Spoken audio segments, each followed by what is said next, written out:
Poor coordination is the chief culprit of 5G chaos. The recent disrupted launch of 5G wireless C-band services around the United States resulted in the cancellations of many airline flights, highlighting a disconnect between the government and big businesses about how to manage the implementation of the new standard. We have, in this case, two very different industries that have different ways of looking at risk, and I think over the last couple of months, we understand each other much better than we did before, Federal Aviation Administration Administrator Steve Dickson was reported by the Wall Street Journal as saying on January 19. But some experts say poor coordination and cooperation among federal agencies is as much to blame as any technical issues. The fights around this from federal agencies have just gotten more and more intense, said Harold Feld, an expert on telecommunications policy at the advocacy group Public Knowledge. Dickson faced some pointed questioning from Congress on Thursday over the flight disruptions during a House of Representatives Transportation and Infrastructure Subcommittee hearing. Representative Garret Graves, the panel's top Republican member, said the FAA and Federal Communications Commission, or FCC,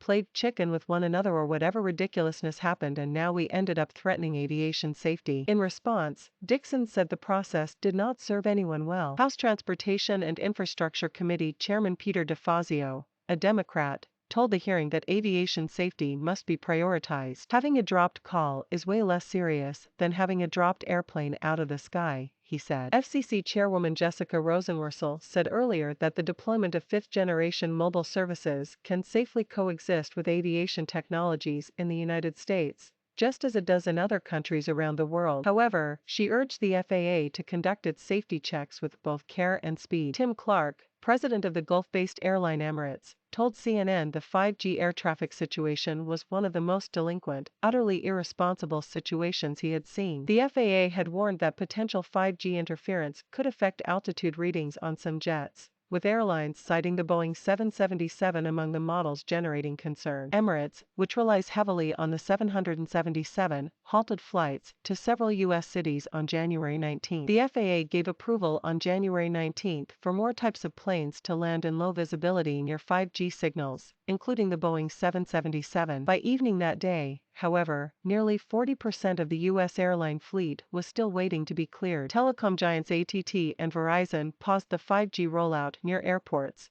but several airlines still canceled flights or switched aircraft models on January 19. In early 2021, the U.S. auctioned midrange 5G bandwidth to ATT and Verizon in the 3.7 to 3.98 GHz range on the spectrum known as C-band for about $80 billion. The higher the frequency in the spectrum, the faster the service. The FAA has warned that 5G could interfere with instruments such as altimeters, which measure how far above ground an airplane is traveling. Altimeters operate in the 4.2 to 4.4 GHz range, and the concern is that the auctioned frequencies sit too close to that range. Verizon has said it will not use spectrum that is closer to the higher band for several years. United Airlines CEO Scott Kirby said in December that the FAA's 5G directives would bar the use of radio altimeters at about 40 of the biggest U.S. airports. The European Union in 2019 set standards for mid-range 5G frequencies in a 3.4 to 3.8 GHz range. The bandwidth is in use in many of the bloc's 27 member states. The Center for Strategic International Studies Working Group on Trust and Security in 5G Networks wrote in March 2021 that, contrary to some initial commentary, the United States is doing well in 5G when measured by production of crucial 5G technologies, among other aspects. The Civil Aviation Administration of China said on January 21